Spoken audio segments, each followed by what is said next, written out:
Let's gamify your online learning class.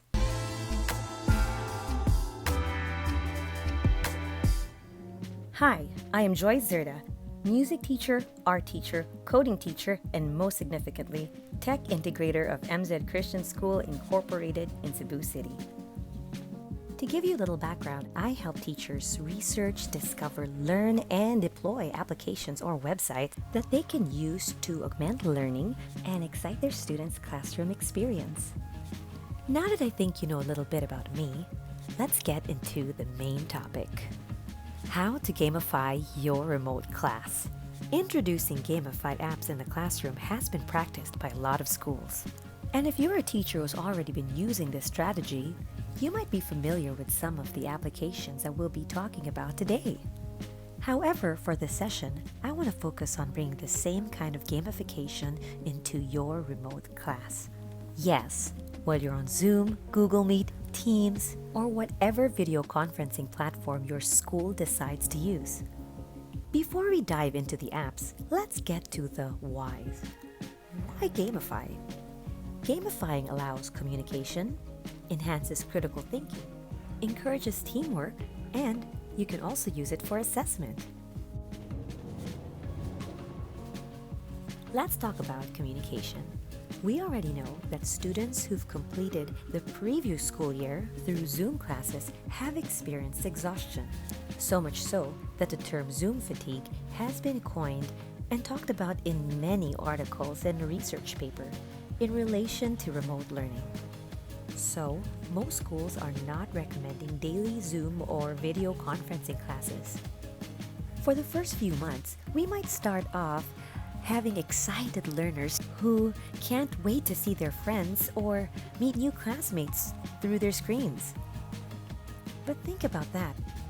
In the span of 10 months, we might all come to realize that having something students look forward to can be vital, like a game. Games are not just all for fun. While we do have to admit that really, they are fun. It demands a mental workout under the guise of competition and laughter.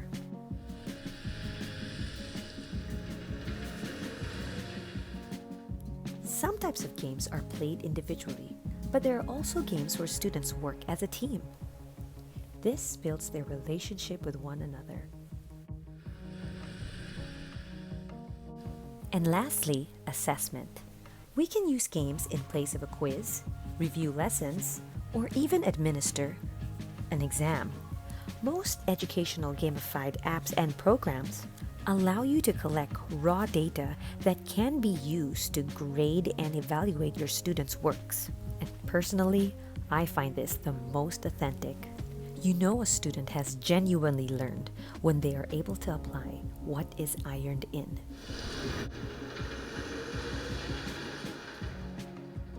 We're going to be tackling 3 gamified applications: Kahoot, Quizlet, and GimKit. So let's start with Kahoot. You want to prepare a few things before the class. First, prepare your deck. Then, you want to prepare to screen share or split screen during your video conference. And this is so on one side, you can see your class, and on the other, you get to see the questions you're asking. Lastly, you want to ask your students to prepare a second device.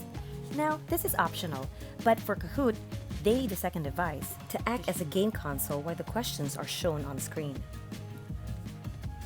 Here is the teacher's view. After selecting your deck, click on Teach. This takes you to the game options. You can choose Classic or Team mode, but for this session, we're going to choose Classic. After selecting Classic, you can now invite your students to join the game. After everyone is settled in, you can go ahead and start the game. Now, as you can see on the screen, it's important for your student to have a separate device with playing Kahoots. That is because the question and the options will only be seen through the teacher's screen share. It's also important to note that the teacher is in full control of the speed of the game, and you get to choose when you want to go to the next question. Here's a tip. You might want to remind your students ahead of time that they might need an extra device. Now let's dive into Quizlet. And similar to Kahoots, the first thing you want to prepare is your deck. Then, you want to make sure you are prepared to screen share or to split screen. So, I personally like using a separate device, and if that's available to you, that works better for you to see your whole class answering and see the scoreboard.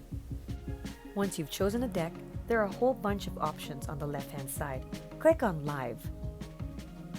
This now takes you to a second option, where you can choose to play in teams or to play individually. Let's select individual. The third and last step will now ask you how you would like to play. You can either have the terms as options or the definition as options. Choose what best fits your learning goals. At this point, you may now invite your students to come and join the game. Even if they sign in with their name, as soon as the game starts, they will be assigned team names. This is good to avoid unhealthy competition. Now, teachers are not able to see the questions being asked, but they will be able to display the scoreboard for everyone to see. Students will also see an overview of who's leading the race on the top side of their screen.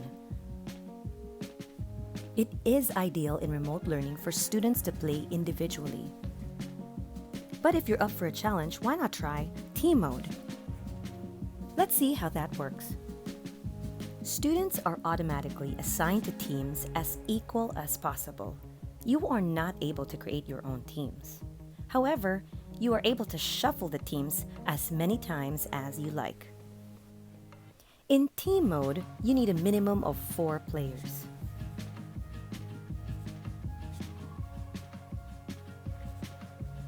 Now here's the challenge of playing this in remote learning.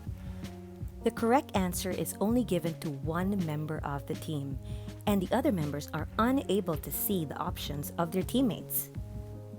You can choose to turn on everyone's microphones, but I don't really recommend that. Another thing you can do is you can assign each team to separate Zoom breakout rooms. That will give them the opportunity to discuss as a team. Now, if you're new to Quizlet Live, here's a very important reminder you want to tell your students before they play the game. Every time they make a mistake, their score goes back to 0. Yes, I know, students don't really like that. However, it's a fun way to challenge them to review more. As students race to win, the game ends when a team or individual has gotten all the answers correct. At the end of a game, students are able to review mistakes they've made. Quizlet is a great tool for mastery, and students love it. Now let's get to the last app, GimKit. Similarly, before your class, you need to prepare your deck, also to split screen or screen share during video conferencing. The new one is choosing your game power-ups. You want to set your power-ups before your game starts. This gives a lot of options for students to earn more during the game. Unlike Kahoots and Quizlet, in GimKit, students win when they earn the most money. Students will need great strategy to use the power-ups to win the game. This is how you get started. Click on the play button of the deck you choose to play. You can also import your decks from Quizlet. After the students sign in with the code and their name, before the game starts, they find out how much money they begin with. You can choose to give students more money before the game starts for them to purchase power-ups ahead of time. Let's take a closer look on what the power-ups do. Students shop around to spend the money they earned in the game to help them multiply their earnings every time they score a point. GimKit can be played in many different ways. Feel free to switch it up before every game to keep it fresh for your students. Kahoots, Quizlet, and GimKit can all be accessed through a web browser, but you can also download it through the App Store or Play Store. These study decks can be used beyond the classroom. You may share your study decks with your students, and they may study the decks at home. I can't wait for you all to try it out. And before school starts, why not gather some teacher friends and practice among yourselves? I hope you enjoyed this session and you learned something fun and exciting. Have a great school year, everybody. God bless you, and bye!